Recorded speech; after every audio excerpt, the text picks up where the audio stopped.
ভাৰত স্বাধীনতাৰ পিছৰ পৰা এই দলংখনক লৈ জ্বলা-কলা হৈছে সাধাৰণ জনতাক। দলং নহয় যেন এটি মৰণ ফাঁদহে। কাংখাৰ নাই স্থানীয় বিধায়ক একে ৰচিদ আলমৰ। কথা দি কথা নাৰাখে জনপ্ৰতিনিধিয়ে।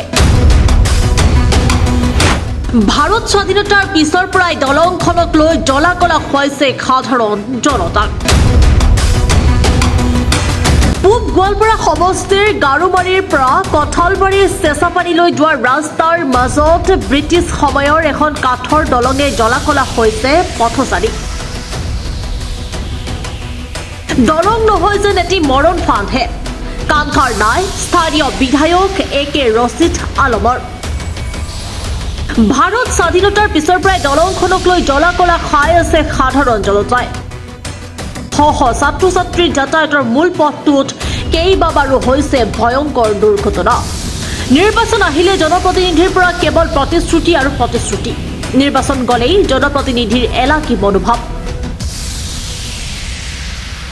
সাধাৰণ জনতাই আৱেগিক হৈ ডাবল ইঞ্জিন চৰকাৰ থকা স্বত্তেও এই দুৰ্ভগীয়া অঞ্চলত এতিয়ালৈ এই পথত পকী দলং নিৰ্মাণ নহল। দলংটোৰ কথাটো হৈছে আমাৰ সেইটো দলংটো প্ৰায় 15-16 বছৰৰ পৰা এইটো পৰিস্থিতি একেবাৰে বেয়া। কেনেকৈ বেয়া? আমাৰ এইটো ৰাস্তাটো আমাৰ স্কুলৰ ছাত্ৰ সন্তান যিটো আছে সেইটো ৰাস্তা দি যাবই নোৱাৰে। কেনেকৈ সেইটো ৰাস্তাটো একেবাৰে বেয়া। কিন্তু বৰ্তমান এনেকুৱা হৈছে ঘৰৰ পৰাই আমি বাঁহ কাটি হেনে দলংটো দি আছো আৰু কি। দলং বাঁহ কাটি নিদিলে সেইটো আমাৰ দলংটো নাথাকে। কিমান বাঁহ আছে আপুনি এতিয়া চাওক এইটো ভাল কৰি। এইটো আমাৰ ছাত্ৰ সন্তানে যোৱা অসুবিধা হৈ আছে আৰু কিবা এটা অসুবিধা হৈ আছে। এটা আমাৰ ইফালৰ মানুহ কেনেকা যদি এটা বেমাৰ হয় আমি এটা গাড়ীটো ৰিজাৰ্ভ কৰি লৈ যাম, সেইটো আমি ৰিজাৰ্ভ কৰি লৈ যাব নোৱাৰোঁ। সেইটো দলংটাত নোটে গাড়ী নোটে কেনেকৈ উঠিব? সেইটো সমষ্টি পৰে আমাৰ সমষ্টি গোৱালপাৰা। পূব গোৱালপাৰা পৰা একে ৰচিদ এইবাৰ আহি কৈছিলে ইলেকশ্যনৰ আগত আমি এইটো দলংটোৰ কামটো আমি ইলেকশ্যনৰ পিছত আমি কৰি দিম আৰু কি। একে ৰচিদ এইবাৰ একো নহয় আৰু নাহিলে কোনো খোজ খবৰ নাই, নকৰিলে আৰু এইটো আহ্বান জনাইছোঁ। আমাৰ এইটো দলংটোৰ কাৰণে আমি যিমান সোনকালে ভাল দিব পাৰে সেইটো আমি আহ্বান জনাইছোঁ। চৰকাৰৰ ওচৰত কাতৰ অনুৰোধ জনাইছে এখন পকী দলং নিৰ্মাণৰ দুৰ্ঘটনাৰ পৰা ৰক্ষা পাবলৈ। আমি সদায় এই ৰাস্তাতে আবেদন কৰি। আমাৰ স্কুল কলেজ, আমাৰ কলেজ, জুনিয়ৰ কলেজ, সুতাৰপাড়া কলেজ যাওঁতে আপোনালোকৰ কেনেকুৱা অনুভৱ? একদম কষ্টজনক আৰু উপায় নাই। ভাষা দি আৰু ক'ব লগা নাই। এইটো ভাষা দিয়ে নকওঁৱে আৰু। আপোনালোকৰ জনপ্ৰতিনিধিসকলক জনাইছে? আমি জনাইছিলোঁ কেইবাবাৰ আমি আনি মিটিং কৰি জনাইছিলোঁ। কথা দেয় কিন্তু কথা নাৰাখে। ৰাস্তা হয় কাটি দেয়। কাই কাটি দেয় এটা আমি কেনেকৈ জানো? কথা দি কথা নাৰাখে। বিধায়কক জনাইছিল না?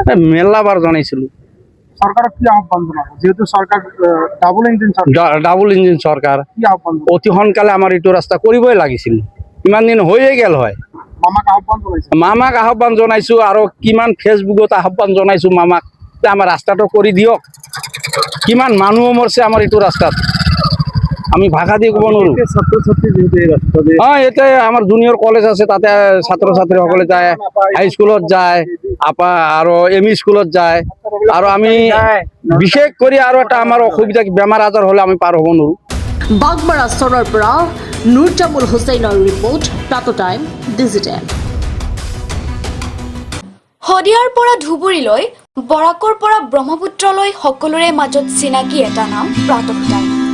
থলুৱা ভাষা, কৃষ্টি আৰু সত্য বাতৰিৰ আধাৰত প্ৰতিষ্ঠিত খবৰ প্ৰাতঃ টাইমৰ প্ৰতিটো বা বাতৰি পুংখানুপুংখভাৱে চাবলৈ Facebook, YouTube, website, Twitter, Instagram আৰু ব্লগাৰ পেজত লাইক আৰু ফ'ল' কৰক।